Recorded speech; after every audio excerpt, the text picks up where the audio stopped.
Good afternoon, everyone. Welcome to the Christian Recorder Dialogues. My name is Laura Wilson, and I am sitting here with the amazing Miss Dora Muhammad. I am excited about this conversation given what just happened on the floor.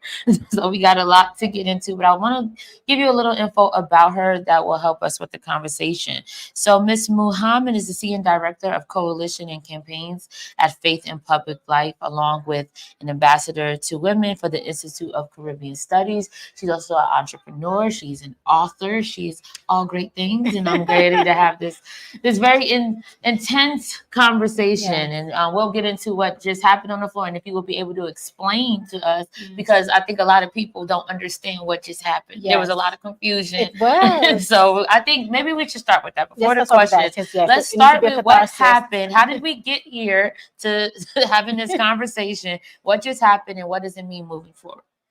So, what just happened on the floor at the General Conference was the killing of an amendment from the Sexual Ethics Committee, from what I'm understanding, that would strike language that was put into the discipline in 2004 that banned same-sex marriages. Okay. And so, what was beautiful though in the prelude to the vote was Reverend Dr. Teresa Fry Brown going through the past 3 years of work and the intentional work of looking into the doctrine, looking into biblical texts, the sacred texts, looking into policies, bringing in other denominations, other countries, Africa, because of the implications there. That's cultural, that's different from the United States laws. And just to the level of deliberation and scholarship and transparency and candor, bringing in, making sure every generation was involved in the deliberations, that there was a covenant that was done.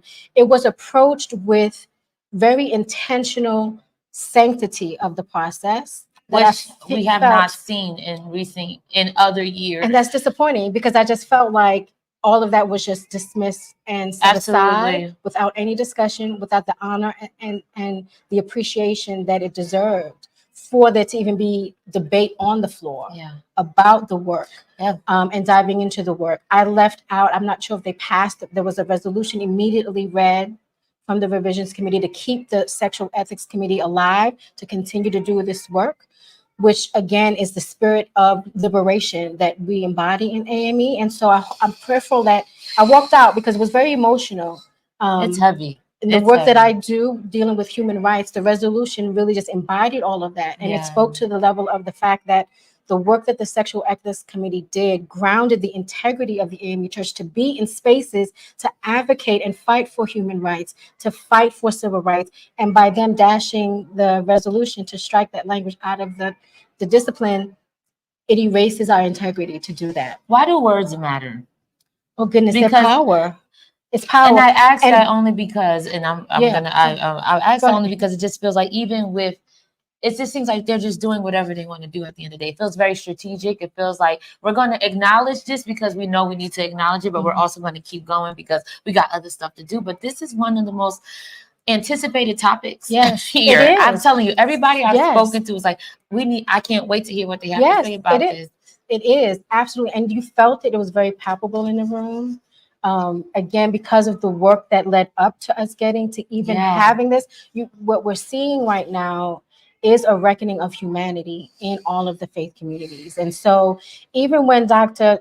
Fry Brown shared how what we see happening in other denominations, we have to then step back and examine, what are we doing within the AME denomination? Absolutely. That still wasn't good enough. And it did feel very performative, if you will, the vote, because there was a lot of challenges on the floor why debate was ended so soon, that there was not a full debate. And then even when the delegates themselves asked if they could have a recess, a 3-minute recess, it was not like 3 hours, a simple 3-minute recess, so that each table of delegates could really understand what they're voting on and the implications of their vote, it created a very loud uproar on the floor. And then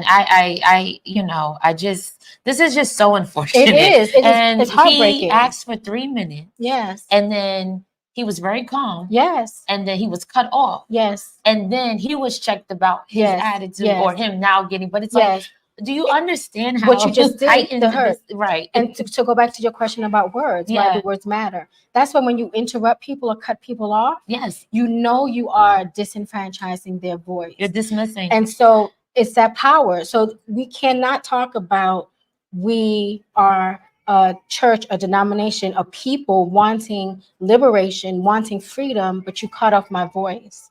The words that we utter out loud have more effect than the words that we think. Absolutely. And words that are negative have even more impact and more they prevail longer than positive words.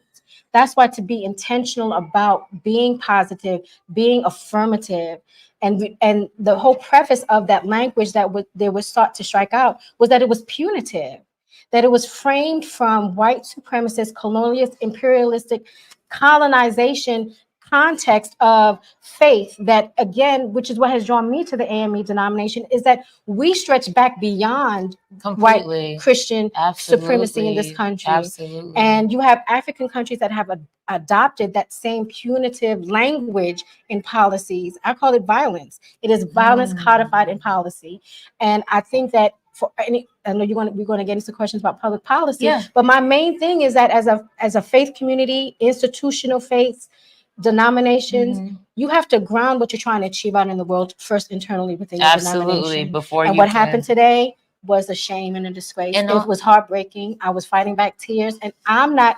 I think what was striking was there was a context put as though the delegates were voting to support external people. It was framed as family and friends. Like, we know family, we have friends. No, it's those delegates that were themselves voting. It was people within the congregation in the seats as observers. You're speaking to members of the LGBTQ community sitting right here, heartbreaking. And I just walked around and just hugged several of them because I felt the enough of their humanity being dashed to the ground in the vote that just happened. And also the words that are not being said hurt too.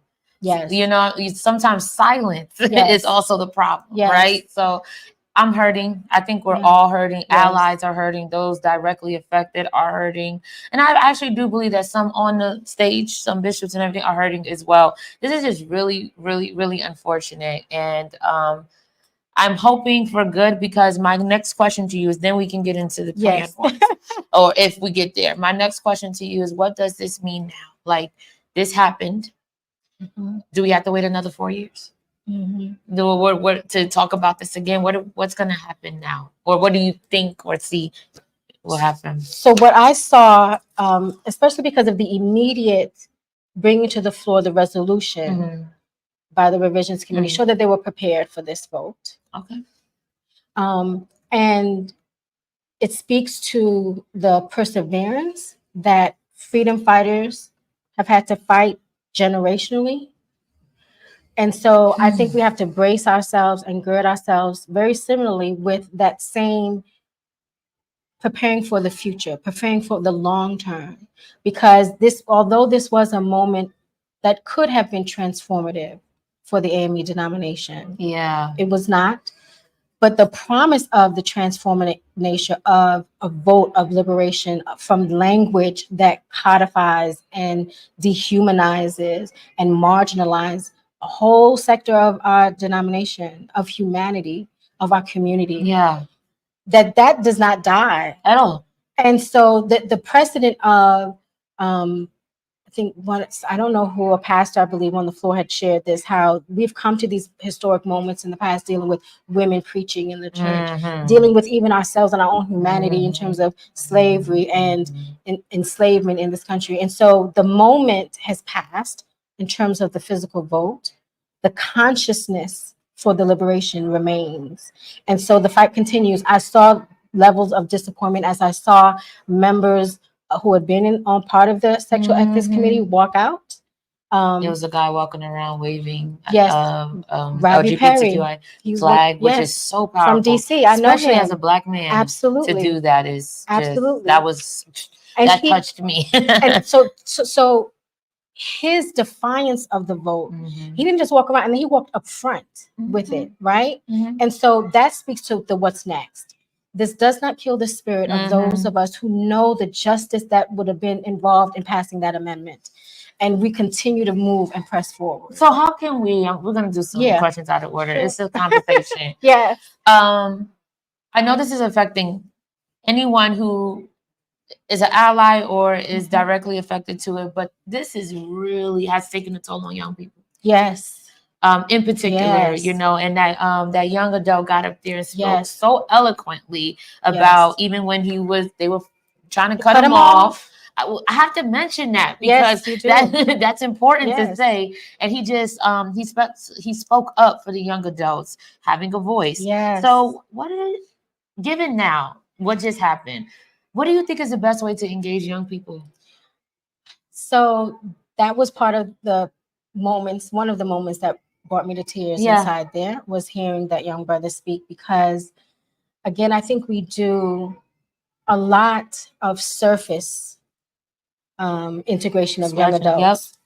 I think we do a lot of showcasing, right? The outside that looks good, the gifts, the talents. Let's have this program. Let's acknowledge their achievements in education. Let's acknowledge when they've gotten these positions. Absolutely. And all sort of these life milestones, if you will, but we don't really get to a deeper level of the things that actually give them life.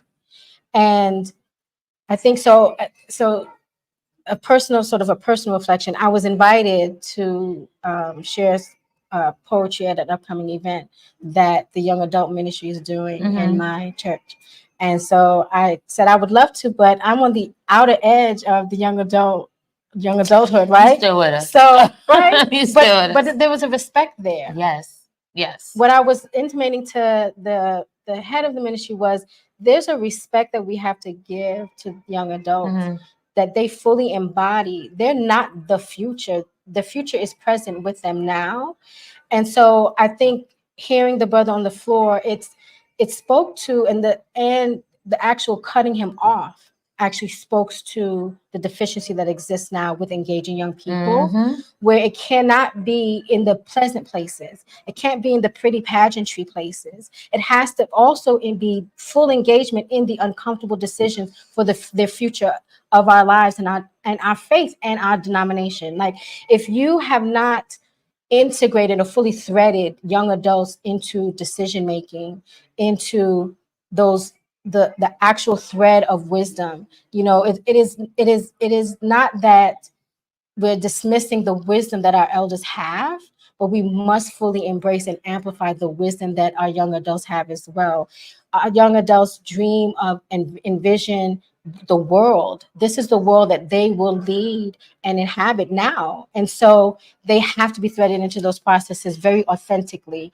And I think by cutting the voice off shows a level of our elders not being really true and authentic, that they're really ready to embrace who and what our young adults bring to the table now. I'll tell you what I would like to see happen. Number one, there's a few things you are talking my language. This is what I do as a profession. I'm a youth development specialist. I work with high trauma, LGBTQIA plus kids in a alternative high school in New York City.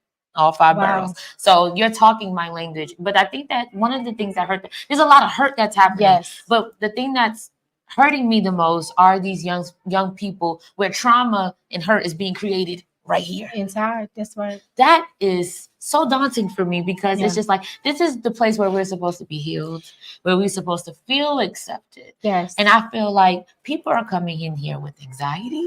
People are coming here on their meds because, like, seriously, and even young kids now. And this speaks to the mental health crisis that is happening. And I feel like even if whatever they decide to do regarding this bill or the language or whatever, there are other ways that I think we can help, meaning mental health services, giving them resources that are out there. I just feel like this whole subject is being left for dry. Or why aren't we solution based? I know we're making progress, but I just feel like, okay, 9 times out of 10, I don't want to say 9 times out of 10, realistically speaking, most people of the time, but there are other ways that we can support one another, but especially our young people. When y'all keep saying the church will only stay strong with you all. We need y'all. We need y'all. We need y'all. But we're not gonna do nothing to support y'all. Though. But we need y'all. Though. Right. We need y'all to step up. But we're not gonna do anything. It's the difference between theory and practice. Like, huh? Like, how do you actually embody the principles that you say you're trying to?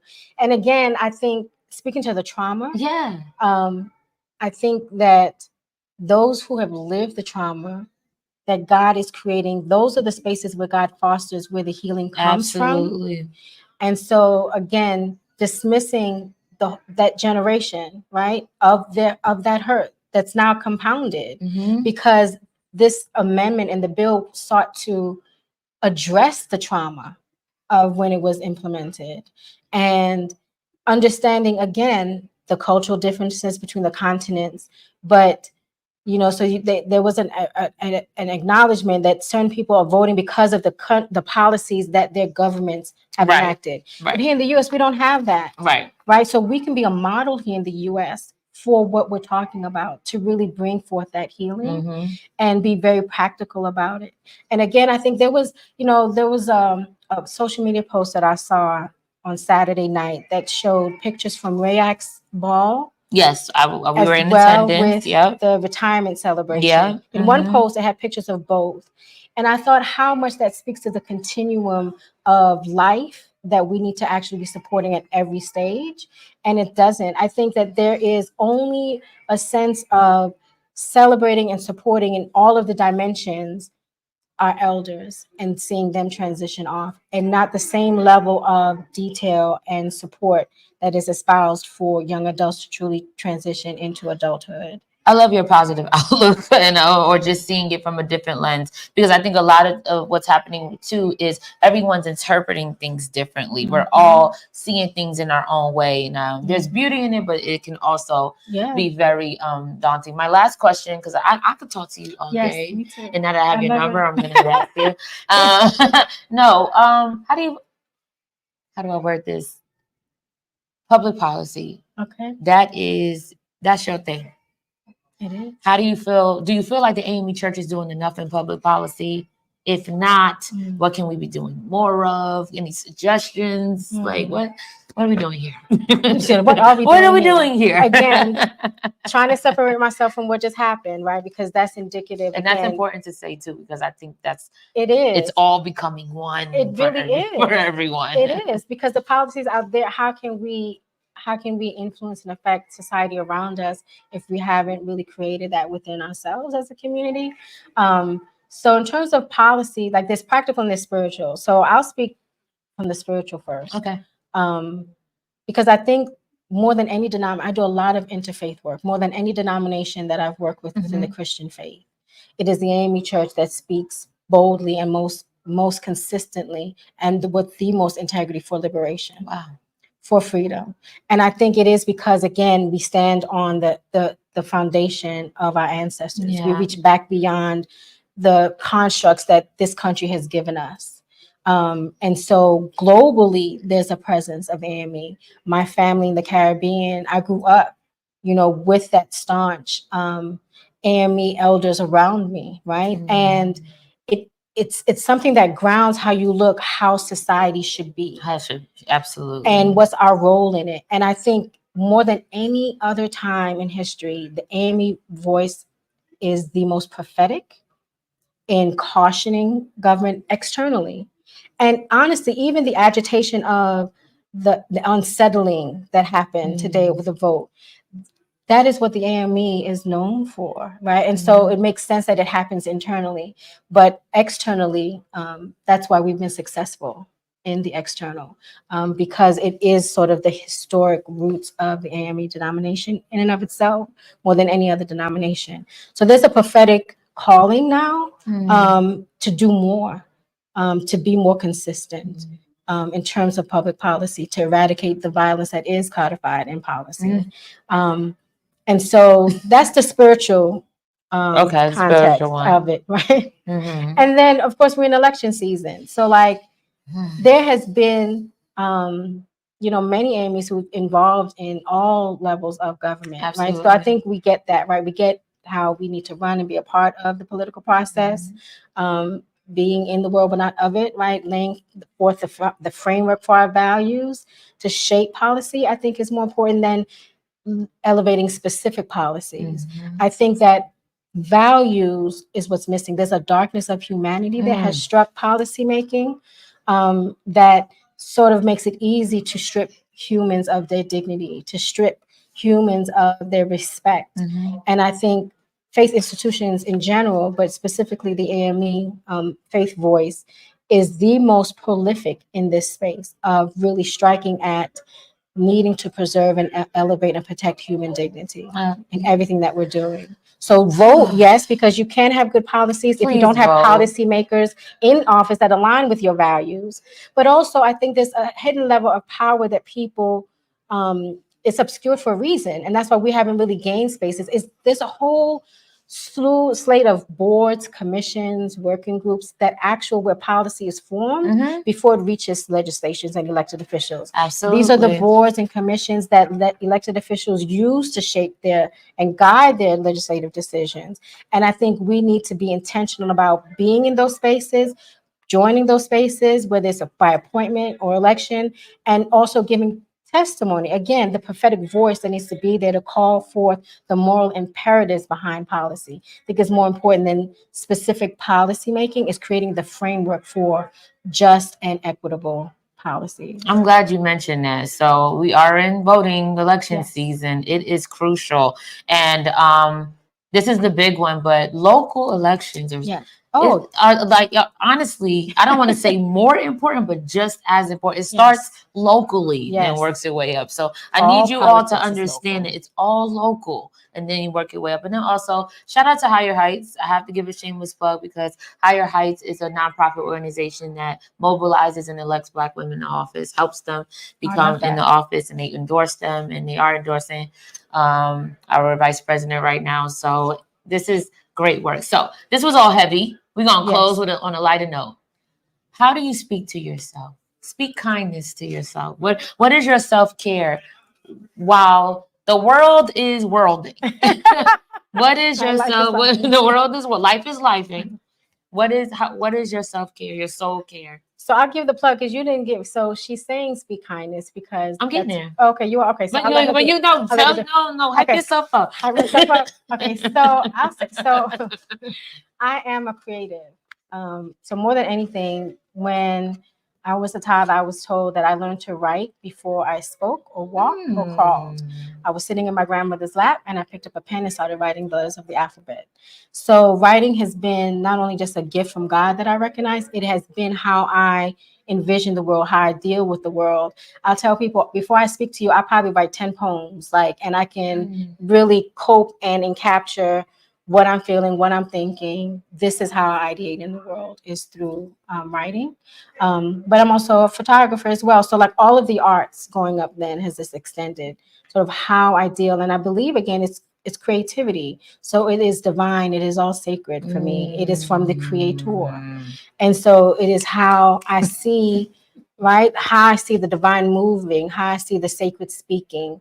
It'll come forth from me in one form of the art. I'm also a dancer. So literally people know I've had bedrooms that instead of them being a bedroom, they have been studios with wood because I just need a space to express and exude the sacred out into the world. It is so healthy. And I think a lot of us don't have outlets or haven't figured out where our outlets is yet. So we all have the different copings and stuff like that. And I always encourage healthy coping and outlets, but you have a beautiful spirit. You really do. You have a beautiful spirit. And I encourage you in this work. We need more people like you.